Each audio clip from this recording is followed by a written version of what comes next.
In the vast steppes of Central Asia, where the wind whispers secrets across endless grasslands, a great storm was gathering.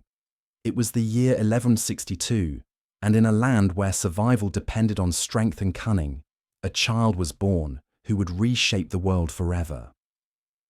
The Mongols called him Temujin, but history would remember him by another name, Genghis Khan, the Great Khan, the universal ruler whose empire would stretch from the Pacific Ocean to the gates of Vienna.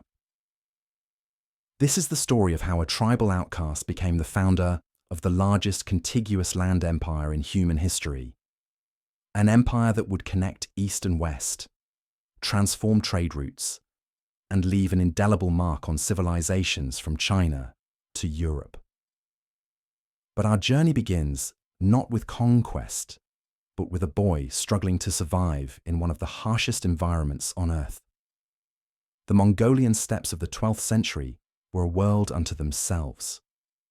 Vast grasslands stretched beyond the horizon, broken only by rivers, mountains, and the occasional cluster of felt tents that marked a nomadic camp.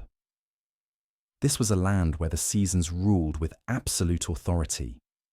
Summer brought lush pastures and relative abundance, while winter descended like a merciless predator, driving temperatures far below freezing and burying the land under snow for months at a time. The people who called this harsh realm home were as tough as the land itself. Mongolian nomads lived entirely from their herds of horses, sheep, goats, cattle, and camels.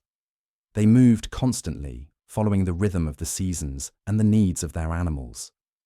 Their homes were portable felt tents called gyrs, which could be assembled or dismantled in less than an hour. Every possession had to be practical, durable, and easily transported. In this unforgiving environment, strength was everything. Tribal hierarchies were fluid but brutal. A man's worth was measured by his skill with a bow, his courage in battle, and his ability to lead others to victory and plunder. Alliances shifted like the wind, formed through marriage, blood oaths, or mutual necessity, and broken just as quickly when circumstances changed.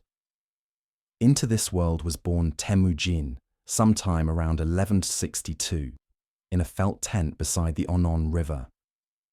His father, Yesugei, was a minor chieftain of the Borjigin clan, a man of some standing, but hardly a great power on the steppes. According to Mongol legend, the infant was born clutching a blood clot in his fist, which the shamans interpreted as a sign that he would become a great leader. Yesugei had named his son after a Tatar warrior he had recently defeated in battle, a practice common among the Mongols who believed that taking an enemy's name transferred their strength to the child. The Tatars were one of many tribes that roamed the steppes, and they had long been enemies of Yesugei's people. This choice of name would prove prophetic in ways the chieftain could never have imagined. The boy's early years followed the typical pattern of nomadic life. He learned to ride before he could properly walk, as Mongol children were placed on horseback almost as soon as they could sit upright. By age 4, he was helping tend the herds. By 6, he was learning to use a bow, starting with small game and gradually working up to larger targets. The steppes were his classroom, and survival was his curriculum. But Temujin's childhood would be marked by tragedy and hardship that would forge his character like iron in a blacksmith's forge. When he was 9 years old, his father arranged his betrothal to Berta, a girl from the Ongerat tribe. This was a political alliance as much as a marriage arrangement designed to strengthen ties between the two clans. After leaving Temujin with Berta's family to get acquainted, Yesugei began the journey home. On the way, he encountered a group of Tatars who recognized him. These were not the same Tatars from whom he had taken his son's name, but they knew of the blood debt between their peoples. They invited Yesugei to share their meal, and the chieftain, bound by the laws of steppe hospitality, accepted. The Tatars poisoned his food, and by the time Yesugei reached home, he was dying. The death of Yesugei shattered Temujin's world. In the harsh reality of steppe politics, a dead chieftain's followers had no obligation to support his family. The Taichiud clan, who had been subordinate to Yasuge, immediately abandoned his widow Holon and her children. They took the herds, the horses, and most of the tribe's possessions, leaving the family to starve on the steppes. What followed were years of desperate poverty and constant danger. Holon, showing the fierce determination that seemed to run in the family, managed to keep her children alive through foraging, fishing, and hunting small game. They ate roots, berries, and anything else they could find. The children learned to catch fish with their bare hands and to hunt marmots and other rodents with improvised weapons. During this period of hardship, Temujin displayed both the ruthlessness and the leadership qualities that would later make him famous.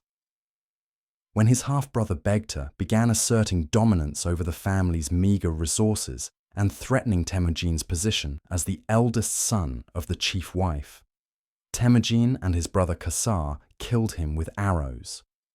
It was a cold-blooded act, but one that established Temujin's authority within his own family and demonstrated his willingness to eliminate threats without hesitation. The murder of Begta also brought new dangers.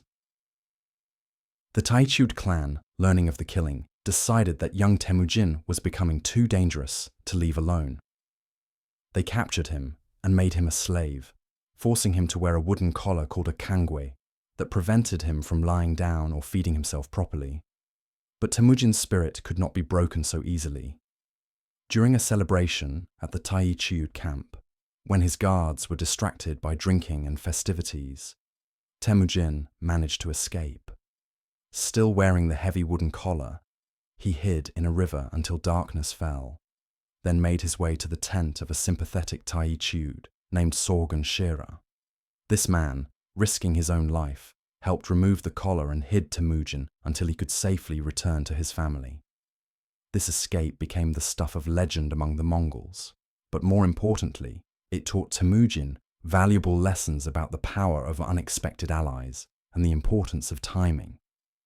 It also demonstrated his remarkable ability to inspire loyalty even among his enemies, a trait that would serve him well in his rise to power. As Temujin reached adulthood, the steppes were in a state of constant turmoil. Dozens of tribes and clans fought endless wars for control of pastures, trade routes, and herds.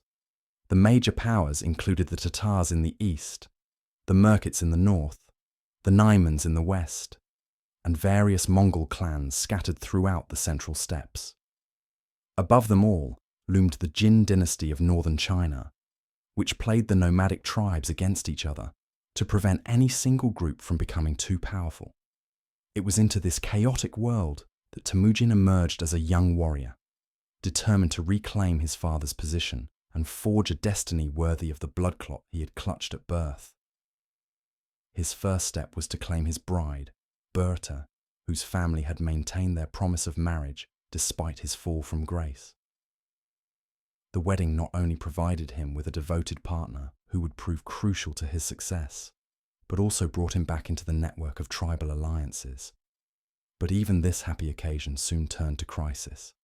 Shortly after their marriage, Berta was kidnapped by the Merkits, who considered it revenge for an old wrong committed by Yasuge against their tribe years earlier. The theft of a man's wife was one of the gravest insults possible in Mongol society, and it demanded a response. But Temujin lacked the warriors necessary to rescue her on his own. This crisis forced him to seek help from more powerful allies, marking the beginning of his rise from outcast to conqueror. He turned to two men who would play crucial roles in his early career: Jamukha, his blood brother and childhood friend, and Togrul, also known as Ong Khan, the leader of the powerful Karaite tribe who had been a friend of Yasuge. Both men agreed to help, and together they assembled a force strong enough to attack the Merkits. The raid was a complete success. They recovered Berta along with many other captives and plunder, and Temujin's reputation as a war leader began to grow. But the rescue also created complications that would haunt him for years to come.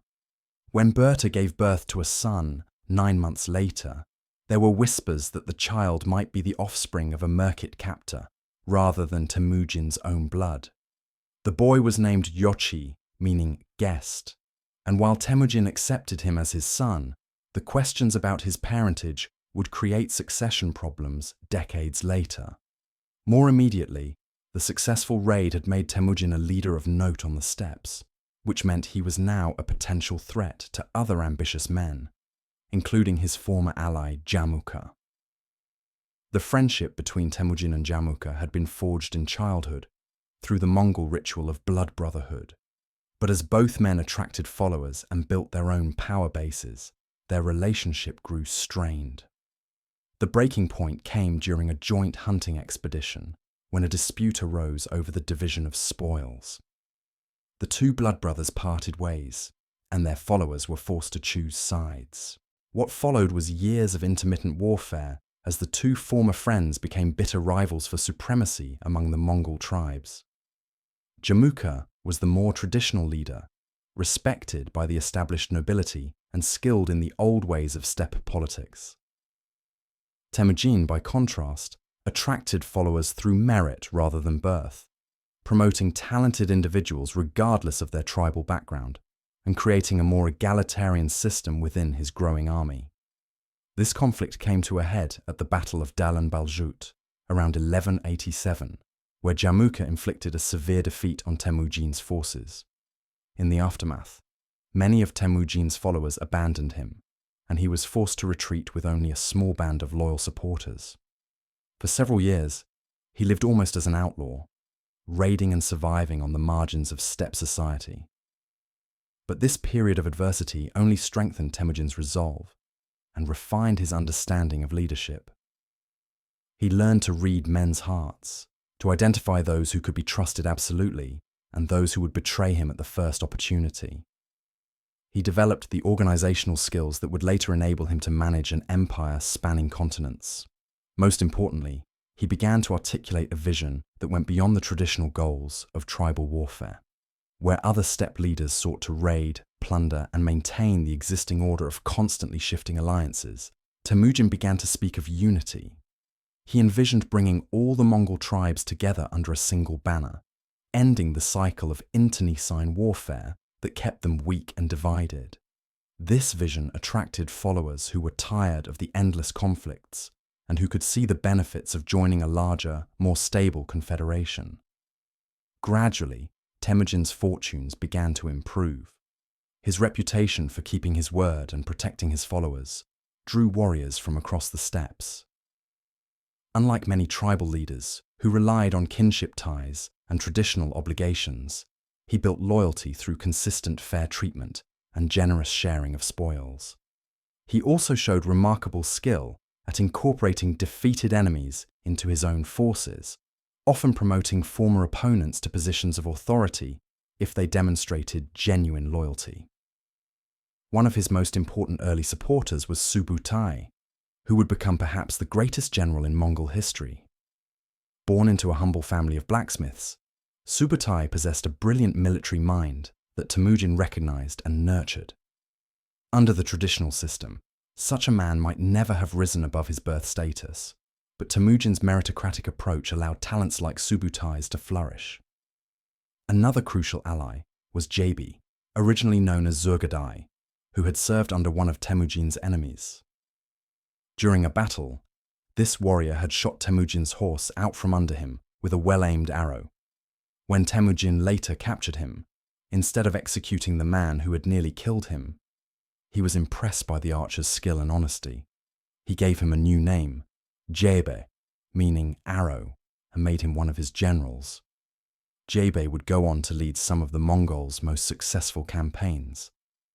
These examples illustrate one of Temujin's greatest strengths as a leader, his ability to recognize talent and inspire loyalty even among former enemies.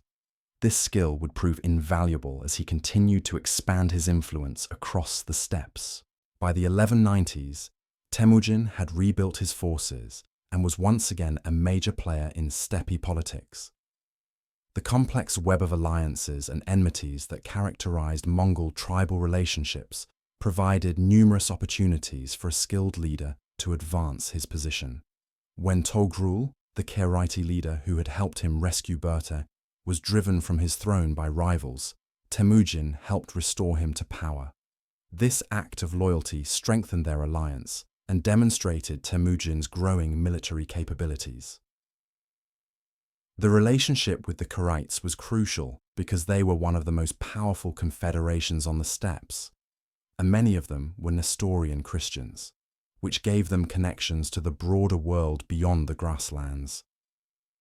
Through Togrul, Temujin learned about the politics of the Jin dynasty and other settled civilizations, knowledge that would prove invaluable in his later conquests. But as Temujin's power grew, it inevitably brought him into conflict with other major steppe leaders who saw him as a threat to their own ambitions. The Naiman Confederation, led by Tayang Khan, controlled much of western Mongolia and commanded substantial military forces. The Tatars remained powerful in the east, still harboring grudges against Temujin's family, and Jamuka continued to oppose his former blood brother, now styling himself as the Gur Khan, or universal ruler. The struggle for supremacy on the steppes was entering its final phase, and Temujin understood that he needed to move decisively to consolidate his position before his enemies could unite against him. The opportunity came when the Jin dynasty, growing concerned about the increasing unity among the Mongol tribes, decided to intervene directly in steppe politics. The Jin enlisted Temujin and Togrul to help them destroy the Tatars, promising rich rewards for success. This campaign, fought around 1196, was a complete victory for the Allied forces. The Tatar armies were crushed, and Temujin took terrible revenge for his father's murder, ordering the execution of all male Tatars taller than a cart axle, effectively eliminating an entire generation of potential warriors. This brutal act served both practical and symbolic purposes. Practically, it removed a major enemy and deterred others from opposing him. Symbolically, it demonstrated that Temujin's vision of Mongol unity would be achieved through the complete subjugation or elimination of those who stood in his way. There would be no half measures, no negotiated settlements that might unravel later. The success against the Tatars also brought Temujin recognition from the Jin dynasty, which granted him an honorary title and rich gifts. But more importantly, it established him as the dominant Mongol leader and set the stage for the final confrontation with his remaining rivals. That confrontation began with the breakdown of his alliance with Togrul and the Karaites. As Temujin's power had grown, the old Karaite leader had become increasingly suspicious of his former protege. Togrul's son, Sengum, openly opposed the alliance and convinced his father that Temujin posed a threat to Karaite independence. When Temujin proposed a marriage alliance between their families, Sengum saw it as an attempt at a hostile takeover and persuaded his father to reject the proposal. The rupture between the two former allies came suddenly and violently. Togrul and Sengum invited Temujin to a feast, planning to capture or kill him during the celebration. But Temujin was warned of the plot by sympathizers within the Karaite camp and managed to escape. What followed was a series of campaigns that would determine the future of the Mongol steppes. The war with the Karaites tested all of Temujin's skills as a military leader. Togrul commanded more warriors and had the advantage of fighting on familiar territory. But Temujin's forces were more unified and better disciplined, and his generals, particularly Subutai and Jebe, had developed innovative tactics that maximized the Mongols' advantages in mobility and archery. The decisive battle took place at Kalakalgid Sands in 1203. Temujin's forces surrounded the Karaite army, and after a day and night of continuous fighting, achieved a complete victory. Togrul was killed while fleeing the battlefield, and Sengum escaped, but died of his wounds shortly afterward. The Karaite confederation was broken, and thousands of warriors transferred their allegiance to Temujin. With the Karaites defeated, only one major rival remained, the Naiman Confederation under Tayang Khan. The Naimans had watched the war between Temujin and the Karaites from a distance, probably hoping that both sides would weaken each other enough for the Naimans to emerge as the dominant power. Instead, they now faced a unified Mongol force that had grown stronger through victory. Taiyan Khan gathered his allies, including the surviving remnants of other defeated tribes and Jamukha, who had finally thrown in his lot with Temujin's enemies. The Naiman army was formidable, but it lacked the unity and discipline that characterized Temujin's forces. Many of the Naiman allies were there out of desperation rather than conviction, and their loyalty was questionable. The final confrontation took place at the Battle of Chakamout in 1204. Once again, Temujin's superior tactics and the loyalty of his followers proved decisive. The Naiman forces were routed, Taiyan Khan was killed, and his son Kuchlug fled westward with a small band of survivors. Jamukha also escaped from the battlefield, but his following had dwindled to almost nothing. In the aftermath of this victory, Temujin controlled virtually all of Mongolia. The various tribes and clans that had warred against each other for generations were now united under his leadership. But one final act remained to complete his transformation from tribal chieftain to supreme ruler. Jamukha, the former blood brother who had become his greatest rival, was finally captured by his own followers and brought to Temujin. The two men who had once been as close as brothers now faced each other for the last time. According to Mongol tradition, Jamukha asked for an honorable death, and Temujin granted his request, having him executed without shedding blood, which the Mongols considered the proper way to kill a nobleman. With Jamukha's death, the last symbol of the old order of tribal division was removed. In 1206, at a great assembly called a Kurultai, representatives from all the Mongol tribes gathered near the source of the Onon River. There, in the same region where he had been born as the son of a minor chieftain, Temujin was proclaimed Genghis Khan, the universal ruler of all Mongols. The transformation was now complete. The outcast boy who had once fled through the night with a wooden collar around his neck had become the undisputed master of the steppes. But this was only the beginning of his story. The unification of Mongolia was merely the first step in a conquest that would reshape the world. As Genghis Khan stood before the assembled tribes that had acclaimed him as their supreme leader, he could see the vast potential that unity had unlocked. For the first time in their history, the Mongol tribes were not fighting each other, but were instead focused outward, toward the rich civilizations that surrounded their homeland. China beckoned to the south with its cities full of wealth and knowledge. The Islamic world lay to the west, controlling the lucrative trade routes that connected east and west. To the north and west stretched vast territories inhabited by various tribes and kingdoms, all potential targets for Mongol expansion. But Genghis Khan was too wise a leader to immediately launch his newly united tribes into foreign conquest. He understood that unity imposed from above needed time to take root, and that the Mongol military machine required further refinement before it could take on the sophisticated armies and fortified cities of settled civilizations. The first task was to transform the traditional tribal structure into something more suitable for empire building. Under the old system, warriors owed loyalty primarily to their clan and tribal leaders, with broader alliances being temporary and fragile. Genghis Khan systematically broke down these traditional loyalties and replaced them with a new structure based on military units and personal devotion to him. He organized his army into units of 10, 100, 1,000, and 10,000 warriors, called tumens.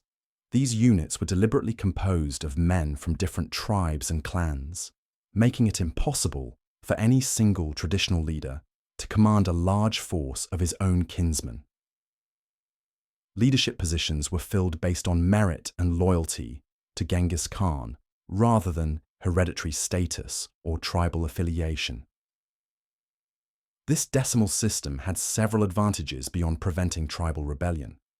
It created clear chains of command that could function effectively even when units were separated by vast distances. It allowed for rapid mobilization and deployment of forces, as each commander knew exactly how many men he could call upon, and it enabled the systematic expansion of the army, as new recruits could be easily incorporated into existing units.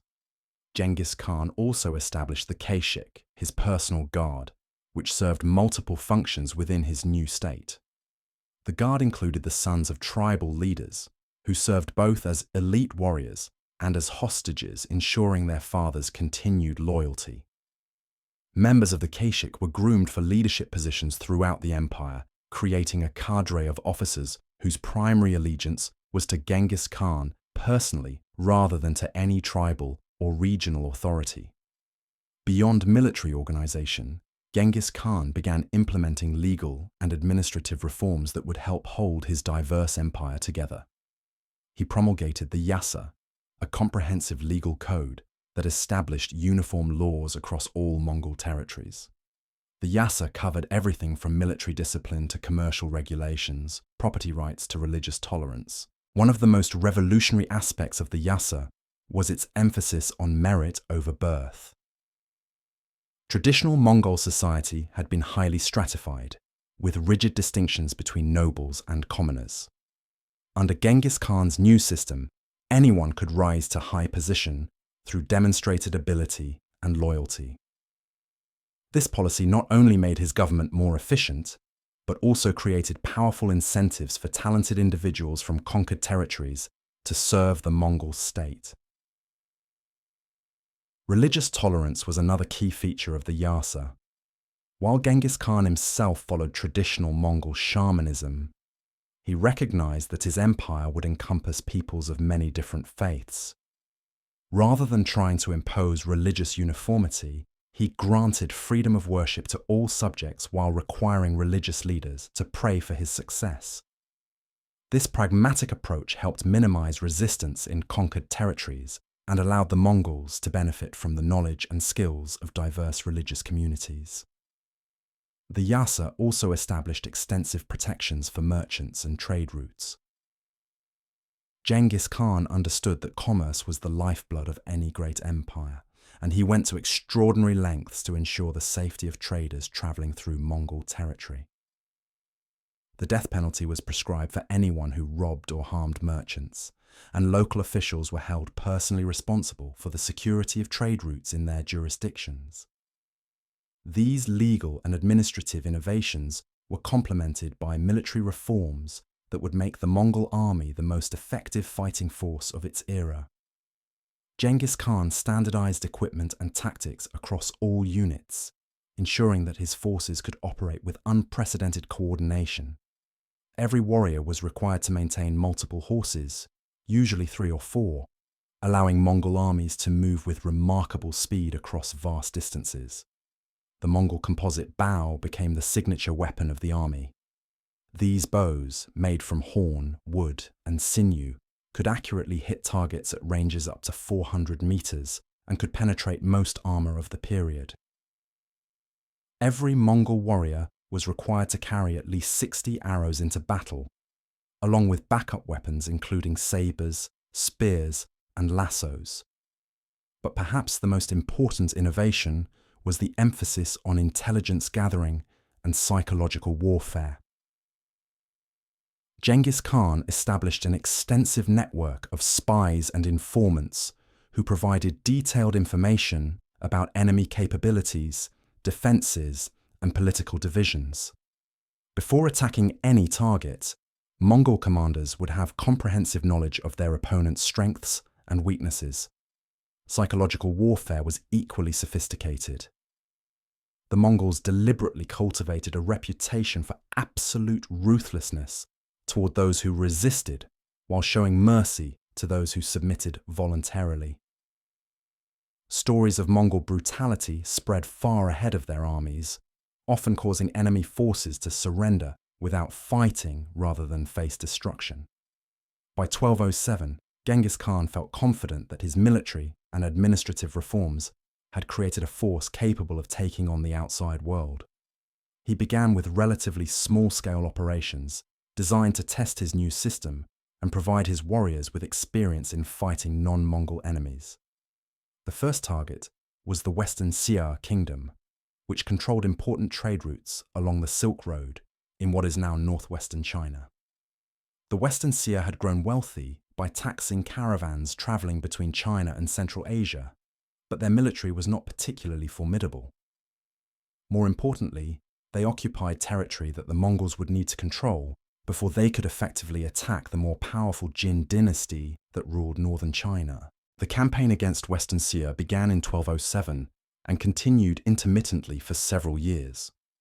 Rather than attempting to conquer the entire kingdom immediately, Genghis Khan used these operations as training exercises for his forces, while gradually wearing down Western Xia's defenses.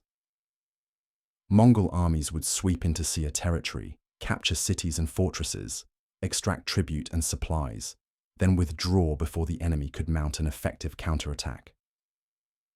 These campaigns taught the Mongols valuable lessons about siege warfare, which had not been part of their traditional military repertoire. Steppe nomads were masters of mobile warfare in open terrain, but they had little experience with attacking fortified positions.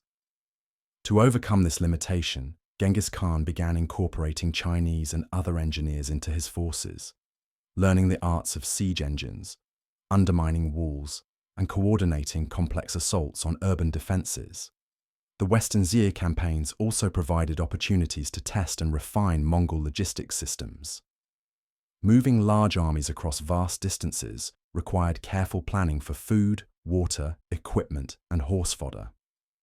The Mongols developed innovative solutions, including portable bridges for river crossings, mobile workshops for equipment repair, and sophisticated communication systems using mounted messengers and signal fires. Perhaps most importantly, these early campaigns demonstrated to potential enemies and allies that the Mongols were no longer just another nomadic tribe, but had evolved into a formidable military power capable of sustained operations far from their homeland. This reputation would prove invaluable in future conquests, as the mere threat of Mongol attack often induced surrender without the need for costly battles. By 1211, Genghis Khan was ready to undertake his first major conquest, the invasion of the Jin dynasty that controlled northern China. The Jin were descendants of the Jurchen people who had conquered northern China from the Song dynasty in the early 12th century. They ruled over millions of Chinese subjects from their capital at Zhongdu, modern-day Beijing, and commanded substantial military forces, including both cavalry and infantry units. The decision to attack the Jin was not made lightly. China represented a completely different type of challenge from anything the Mongols had previously faced. The Jin controlled numerous heavily fortified cities, commanded vast resources, and had access to advanced military technologies, including gunpowder weapons. Their population vastly outnumbered the entire Mongol nation, and they could potentially field armies larger than the Mongols' entire military force. However, Genghis Khan had identified several key advantages that the Mongols could exploit. The Jin dynasty was essentially a foreign conquest elite ruling over a reluctant Chinese population. Many Chinese resented Jurchen rule and might be willing to support Mongol invaders if they were treated well. The Jin military, while large, was primarily designed for defensive operations and lacked the mobility and coordination that characterized Mongol forces. Most importantly, Genghis Khan had learned from his intelligence networks that the Jin Empire was internally divided and politically weak. The emperor was a puppet, controlled by competing factions of nobles, and regional commanders often acted independently of central authority. These divisions could be exploited by a unified and determined enemy. The initial Mongol invasion of Jin territory in 1211 followed the pattern established during the Western Xia campaigns, but on a much larger scale.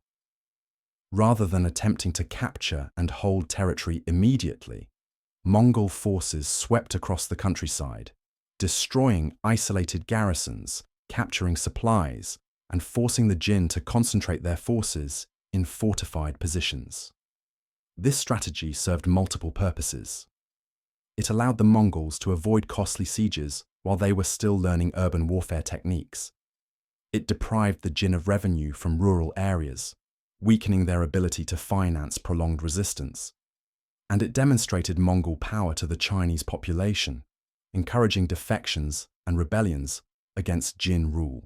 The speed and coordination of Mongol operations shocked the Jin leadership. Traditional Chinese military doctrine emphasized defensive strategies and gradual campaigns.